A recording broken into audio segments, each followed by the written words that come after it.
But one show we've been talking about for years is The View. Yes. So Sunny Hostin, remember, she said, "What would you do differently, Kamala Harris?" And Kamala said, "You know, I don't think I'd do anything differently." Well, Sunny was asked about that. And I think the first soundbite that we're going to play is Sunny.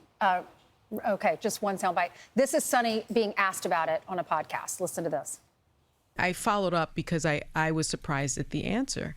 Look, I think it wasn't so much about the question, but it was really more about the answer. Not a thing comes to mind. Not a thing comes to mind. And that's why I followed up with, is there anything that you would do differently? And the reason I followed up is because, you know, that wasn't a gotcha question. That was a layup, really. It was an important question, and I think one she should have expected. That's what I thought. I actually thought it was a chance for her to explain to all the people who are saying, I want a change agent. You know what? Everyone is talking about this post-mortem and what the Democratic Party should be doing differently. And obviously, they didn't talk to the working class and didn't talk to minorities, communities the white way. But she was a terrible candidate. The Democratic Party has to come out there and be able to say it. I know you guys just parachuted her in, but there's a reason why she was the first candidate out of the primary back in 2020. It's because she was she should have totally been ready for that question.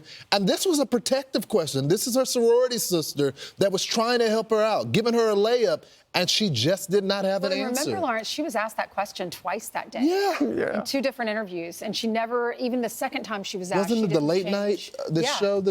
So she had a chance for her staff to say, wait, maybe we shouldn't have answered it that way. Let's change that for tonight. Right, because the number one thing that a lot of people said in the polling was, we would like to know more about you and your plans. And so Sunny goes, I'm going to ask, and this is her chance.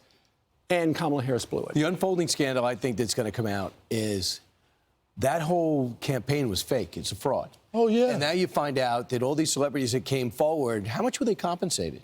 And whether it's to a foundation or whether it's production company, whoever it was. $500,000 to Harpo, to the money, Al Sharpton, $500,000 to his coalition in order for him. Then next you know, he's doing an interview. Now, they say when the FEC sheets come out, we're going to find out if Eminem was paid anything. We're going to find out if Megan Thee Stallion was paid anything. So at least you used to think, okay, he or she's a celebrity.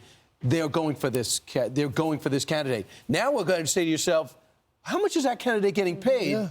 And I just love the fact that, you know, Danica Patrick goes, I wasn't paid anything. It wasn't even offered to me. Why would you? Do you think Brett Favre got money to go out there in Green Bay? You're absolutely right. She can't blame anybody but herself. She was a really bad candidate. Or the people who put her in that position.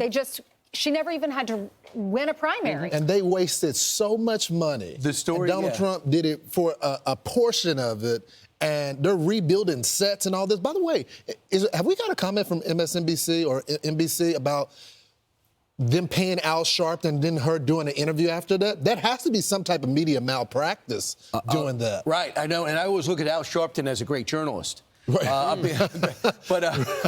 You're absolutely right. That he proposed himself as a commentator. I would add one thing, is that she came out, and this is the whole thing. Nancy Pelosi had a script. You know what her script was? Jungle primary at the DNC. That was what's going to save the day. She outmaneuvered Nancy Pelosi, and as soon as he was done, and Joe Biden and Kamala Harris, in cahoots or not, the story will be written. When she said, no, it's going to be me, it's going to be her. You want me out? Well, I'm picking her. Deal with it. And she consolidated the delegates. That's what, and Nancy Pelosi said it on the podcast on the New York Times. She wasn't really my pick. I wanted her to be one of them. I think a lot of these celebrities just got behind her because they hated Trump so much, and they were trying to convince themselves how great she was. There were only a few Democrats that were saying she's not a great candidate. Like David Axelrod would push back. Sometimes James Carville would push back a little bit. You know, guaranteed a win. Yeah, I know. The point is, like, we all knew she wasn't a good candidate. We didn't know where she stood on issues. She flip-flopped and flip-flopped. She wasn't good in any of the interviews. She wouldn't do the interviews. She wasn't forthright about how she voted in California. She made a lot of gaffes. It was word salad after word salad. How could they think she was a great candidate? But they said she was, and they loved her, and they loved her. It's all because they hated Trump. Now it's all coming out. She wasn't a great candidate, but she also, and we've heard some experts on the Democratic side say that particular question that Sunny asked derailed her presidency. It wasn't And Sunny's so, fault. Sunny just asked a normal No, I know, but I think Sunny is feeling the heat. Right. Because people are Yeah. blaming her. I'm Steve Ducey. I'm Brian Kilmeade. And I'm Ainsley Earhart. And click here to subscribe to the Fox News YouTube page to catch our hottest interviews and most compelling analysis.